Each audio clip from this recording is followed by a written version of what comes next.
Alors, mon prochain invité, ça fait un bout de temps que je ne l'ai pas vu. C'est l'abbé Jacques Otis. Bonjour. Bonjour. Bienvenue chez nous. Merci. Vous venez pas souvent? C'est la première fois. Une chance que vous écrivez un livre. Ça va nous permettre de jaser un peu avec vous. Oui. Vous venez nous présenter. Malheureusement, on l'a pas papier parce que vous allez le recevoir dimanche. Là, Juste dimanche, c'est le lancement. Dimanche à la bibliothèque de Montmagny. Vous avez écrit un livre, ça s'appelle « Entre l'âme et l'esprit ». Mais avant d'arriver à parler de ce livre-là, parce que vous me disiez, c'est pas le premier que vous écrivez. Racontez-nous un peu. Oh! En fait, par toutes sortes de circonstances, j'ai travaillé au ministère de l'Éducation à la suite à la rédaction de manuels scolaires, pas de manuels scolaires, mais de programmes d'études, de guides pédagogiques au ministère de l'Éducation. Quand j'ai quitté, j'ai rédigé du manuel scolaire. J'ai rédigé un manuel scolaire avec un guide d'enseignement, des cahiers d'activités, etc., que j'ai publié en mon nom. Et quand j'ai quitté le monde scolaire, j'ai travaillé au diocèse. J'ai travaillé comme responsable de la formation au diocèse, formation des agents de pastorale notamment. Et dans ce contexte-là, j'ai été responsable de l'éducation de la foi des adultes aussi. Et dans ce contexte-là, j'avais publié en 2002 un ouvrage sur les évangiles, une espèce de présentation, d'actualisation du message des évangiles. Alors, ça s'appelait « La vie en abondance », qui est un livre que j'ai publié en 2002. Et comme je travaillais à ce moment-là à de la formation auprès d'adultes qui voulaient s'impliquer en pastoral, mon supérieur de l'époque m'avait demandé de faire ce travail-là. Et quand j'ai édité ce livre sur la vie en abondance, l'éditrice me demandait qu'est-ce que je faisais. Alors, je lui ai expliqué un peu ce que je faisais. Et ça l'a intéressé. Alors, finalement, j'avais déjà des notes, j'avais beaucoup de choses écrites déjà. Alors, j'ai complété ça, puis on a publié un deuxième ouvrage qui est un ouvrage de spiritualité, mais de spiritualité au sens très général du terme. La spiritualité, c'est différent de la religion. La spiritualité, c'est ce qui nous construit comme personne. C'est ce qui fait qu'on est ce que l'on est. Michel Montminy, il n'y en a rien qu'un dans le monde, il n'y en a pas eu dans le passé, puis il n'y en aura pas dans l'avenir. Il est unique au monde. Pourquoi? Parce qu'il a une personnalité propre, il a ses valeurs, il a ses intérêts, il a ses désirs, il a ses croyances, il a ses convictions.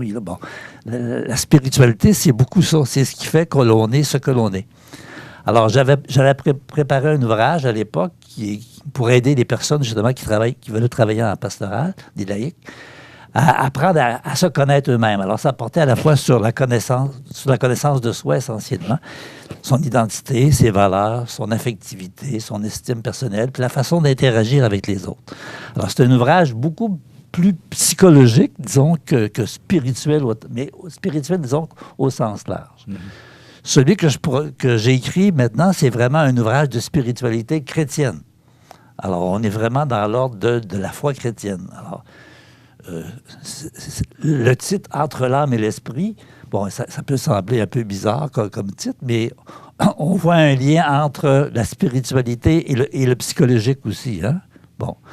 C'est un titre qui m'a été inspiré par un texte biblique du Nouveau Testament, la Lettre aux Hébreux, qui est un texte chrétien, bien sûr, qui parle de la parole de Dieu. Puis on va vous le citer si ça ne vous fait rien, parce que c'est intéressant comme texte. Vivante est la parole de Dieu. Alors, la parole de Dieu dans le Nouveau Testament, c'est une personne. Hein? C'est la personne du Christ qui s'est incarné en Jésus de Nazareth. Bon, vivante est la parole de Dieu.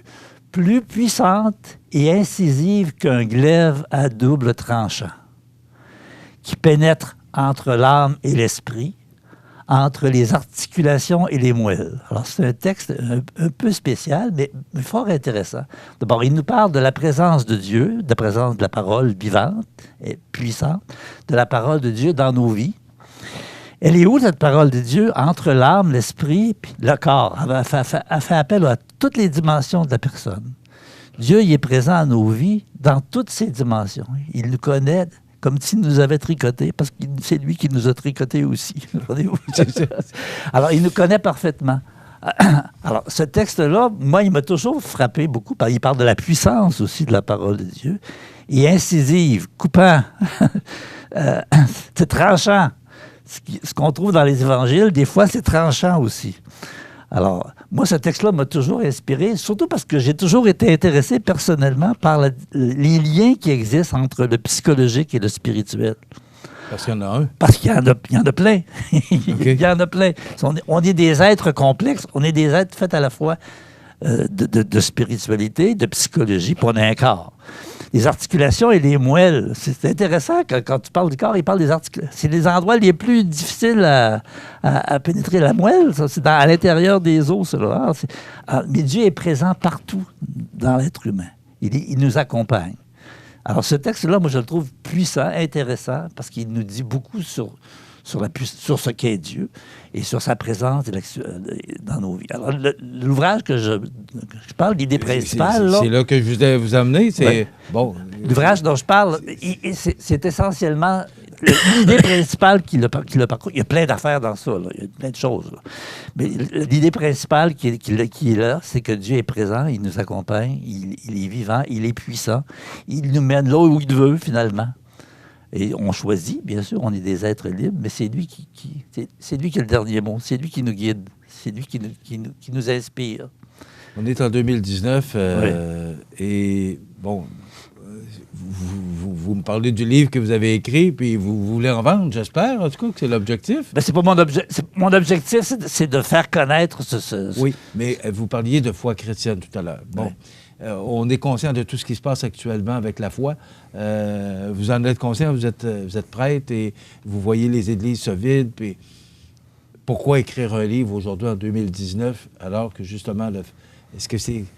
Vous voulez ramener la foi ou est-ce que les gens ont encore la foi? Oui, moi je pense que les gens ont pas mal plus la foi qu'on pense. Je suis content de vous l'entendre dire. Ah! Je parle, dans le premier chapitre de mon livre, la première partie porte sur la recherche spirituelle.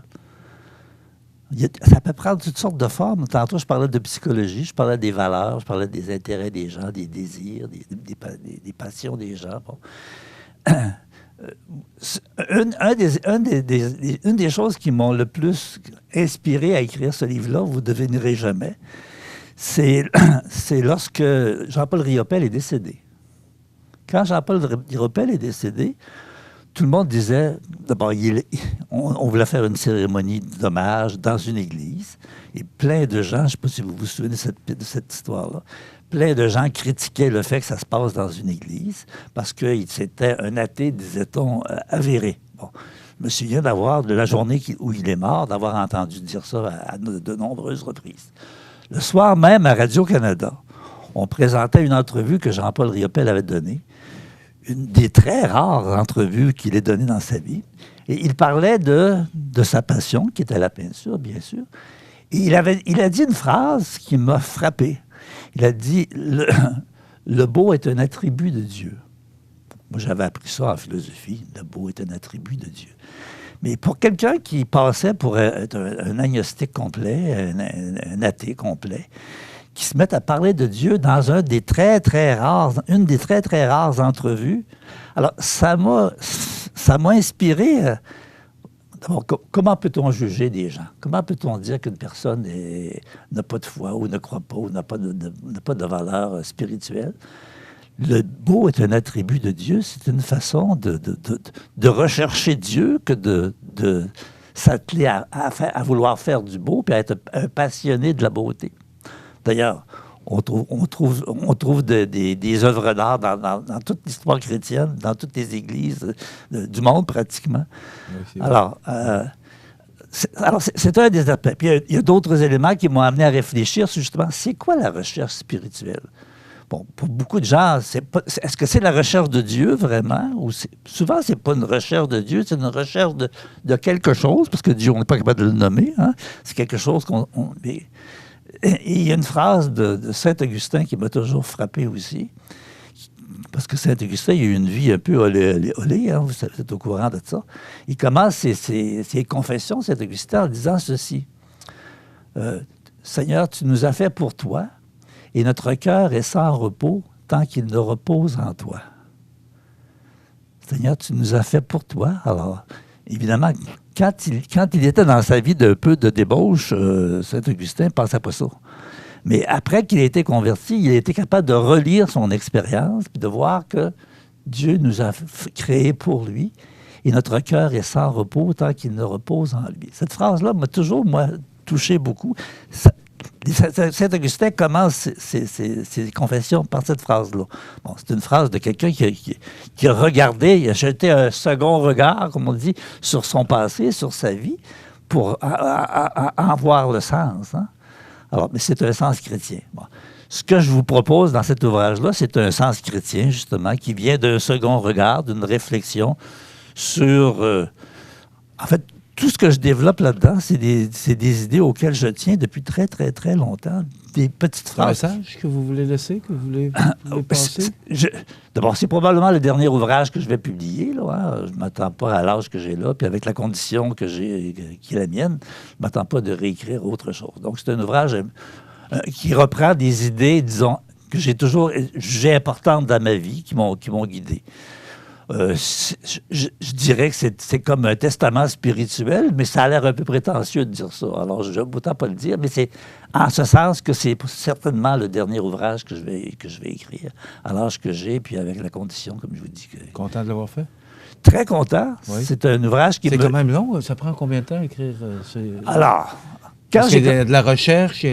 Quand j'ai commencé à écrire ça, je n'avais pas l'intention d'écrire un livre. Là. Je ne me suis pas assis là, je m'écris un livre, je vais parler de la spiritualité. Pas du tout. C'est pas du tout comme ça. Il y a des événements qui sont survenus, comme celui-là, qui m'ont incité à réfléchir d'abord sur la recherche spirituelle, parce qu'il n'y a pas grand-chose qui a été écrit là-dessus.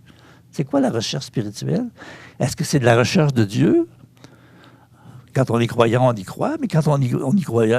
Alors, j'ai fouillé des témoignages de gens qui ont été en recherche spirituelle dans le passé. Alors, la première partie de mon travail, ça porte là-dessus, la recherche spirituelle.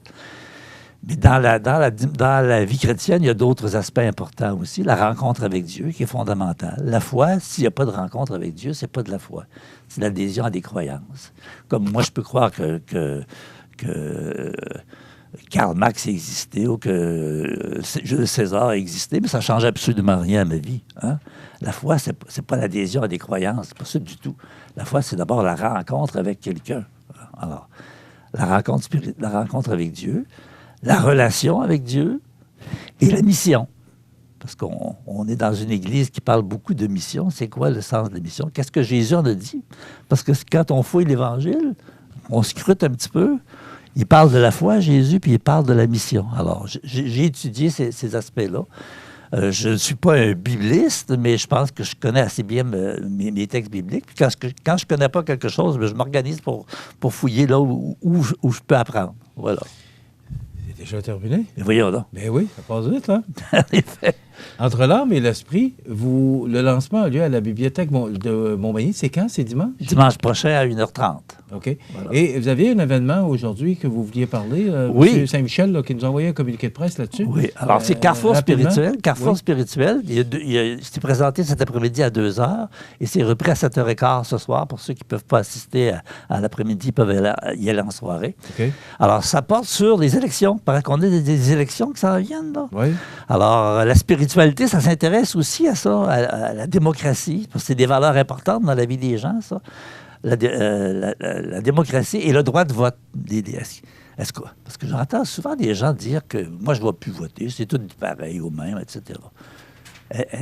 Est-ce que c'est vraiment brillant d'agir comme ça, de penser comme ça? Alors, c'est une réflexion c'est donnée par un professeur d'université, d'ailleurs, un professeur à la retraite, qui enseignait en sciences politiques à l'Université Laval, qu'on a invité à venir donner cette entrevue. C'était à la bibliothèque de Montmagny? À la bibliothèque de Montmagny. C'était à quelle heure? À 2h cet après-midi et repris ce soir à 7h15. OK. Et votre lancement de livre, c'est dimanche? 1h30 de l'après-midi à la bibliothèque. C'est ouvert au public? Oui. Oui? Oui. Bravo, félicitations pour merci beaucoup. cette belle initiative et merci d'avoir été avec nous pour nous parler. Malheureusement, on ne l'a pas en main, mais il m'a promis qu'on aurait une édition ici avec tous les autres auteurs qu'on reçoit. La condition, quand on reçoit les auteurs, c'est qu'on dédicace le livre et on le laisse ici à l'entrée de CVA-TV, à la réception. L'éditeur va me les apporter dimanche. Alors, je le dispose pas. Quand vous me l'apporterez, je me ferai un plaisir de le montrer à la télévision. Merci Très beaucoup. bien. Merci beaucoup. Jacques Otis et son nouveau livre qui sera lancé dimanche à 13h30 à la Bibliothèque de Montmagny, Entre l'âme et l'esprit. Merci beaucoup.